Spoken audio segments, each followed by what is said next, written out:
जय गुरु जी महाराज की।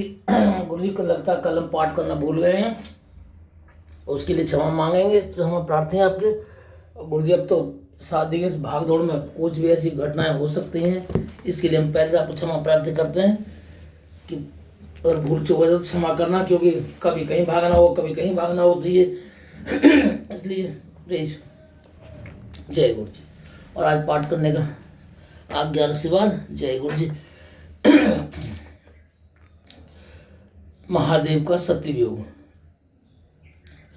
श्री राम कहते हैं, आगे उस प्रसंग को सुना रहे हैं। सत्य और श्री राम की जब मुलाकात हुई थी, श्री राम कहते हैं, हे देवी, एक समय बहुत पहले शिव जी ने अपने लोक में विश्वकर्मा को बुलाकर उसमें एक मनोहर गौशाला बनवाई और उसमें एक मनोहर विस्तृत भवन, दिव्य सिंहासन था। उससे अद्भुत, सबसे अद्भुत एक दिव्य श्रेष्ठ छत्र बनवाया। फिर इंद्रादि सब देवताओं, शास्त्रों, पुत्री से ब्रह्मा, मुनियों, देवियों और अप्सराओं को बुलाकर अनेक वस्तुओं का संग्रह कराया। नागों के 16 कन्या मंगलाचार किया, संगीतज्ञों से वीणा, मृदंग आदि बाजे बजवा कर संगीत गान कराया।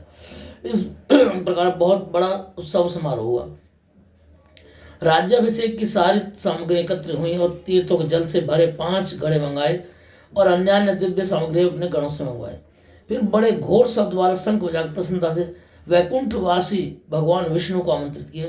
फिर एक उत्तम मुहूर्त देखकर भक्ति से पूर्ण महादेव शिव शंकर ने विष्णु जी को उस श्रेष्ठ सिंहासन पर बैठा बहुत से अलंकार पहनाए और कौतुक तथा मंगल करके उनके सिर पर मुकुट बांध उनका अभिषेक किया। उन्हें अपना गंड ऐश्वर्य प्रदान किया। फिर उन स्वतंत्र भगवान शिव महादेव ने उनकी बड़ी स्तुति की और जगत कर्ता ब्रह्मा से कहा कि मेरी आज्ञा से अब समस्त देवताओं के साथ तुम भी इन्हें नमन करो। वेदों ने जैसे मेरा वर्णन किया है वैसे इनका वर्णन किया जाए। हर हर महादेव। ब्रह्मदेव से ऐसा कह भगवान सदा से बोला, भक्ति से प्रसन्न हो विष्णु जी को नमन किया। उस समय ब्रह्मादि सभी देव और मुनियों ने श्री हरि को वंदना की। महादेव ने श्री हरि को अनेकों वरदान दिए। सभी लोगों को कर्ता भरता संहर्ता बनाया। धर्म अर्थ कामना देने वाले दुष्टों पर शासन करता बनाया। अपनी तीनों शक्तियां प्रदान की। त्रिभुवन स्वतंत्र और अनेकों लीला करने वाला बनाया। अपनी सारी मायाओं ने प्रदान की। अनेकों अवतार लेकर संसार का पालक बनाया।